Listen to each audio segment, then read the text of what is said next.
Selamat pagi saudara-saudara yang dikasihi Kristus. Jumpa lagi dalam renungan pada pagi hari ini. Namun sebelumnya kita bersatu dalam doa. Damai sejahtera Allah yang melampaui segala akal, itulah yang akan memelihara hati dan pikiran saudara-saudara dalam Yesus Kristus Tuhan kita. Amin. Firman Tuhan pada pagi hari ini tertulis dalam Daniel 9 ayat 19. Ya Tuhan, dengarlah. Ya Tuhan, ampunilah. Ya Tuhan, perhatikanlah dan bertindaklah dengan tidak bertangguh. Oleh karena Engkau sendiri, Allahku, sebab kotamu dan umatmu disebut dengan namamu. Demikian firman Tuhan.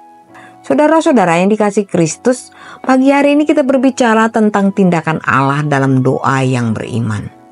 Saudara-saudara, ada beberapa catatan yang perlu kita perhatikan untuk renungan dari ayat firman Tuhan hari ini, yaitu kerendahan hati di hadapan Allah.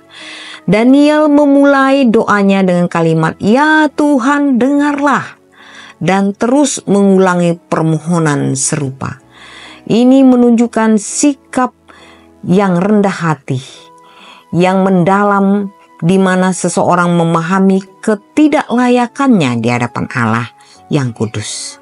Di sini mengajarkan bahwa dalam mendekatkan diri kepada Allah, kita perlu datang dengan sikap yang penuh kerendahan hati, mengaku kelemahan kita dan dosa kita. Yang kedua, pengakuan dosa dan pengampunan.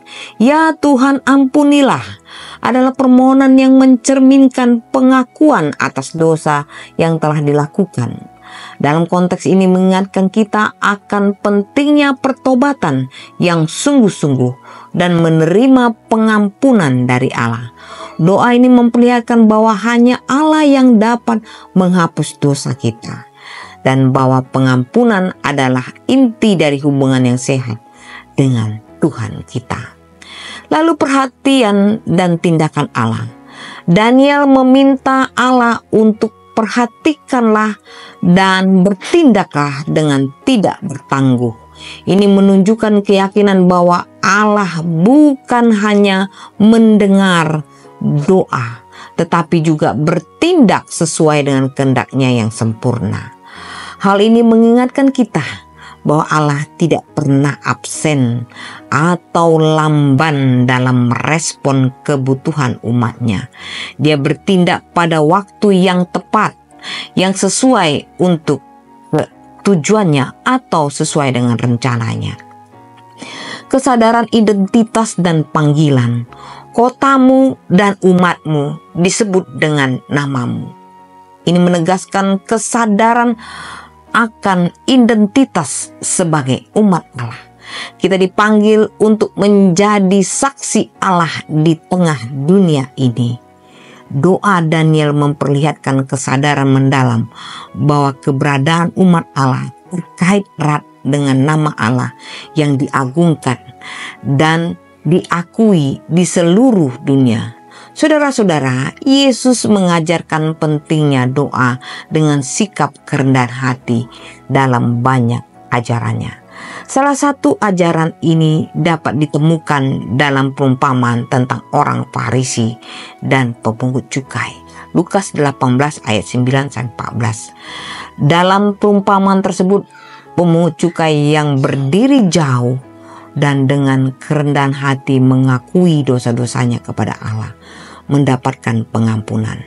Yesus mengajarkan bahwa doa yang sejati melibatkan sikap rendah hati yang serupa dengan permohonan Daniel dalam "Ya Tuhan, dengarlah." Yesus sering menekankan bahwa Allah tidak hanya mendengar doa, tetapi juga bertindak sesuai dengan kehendak-Nya. Dalam Injil Yohanes, Yesus berdoa dengan penuh keyakinan, "Bapa, Engkau mendengarkan aku."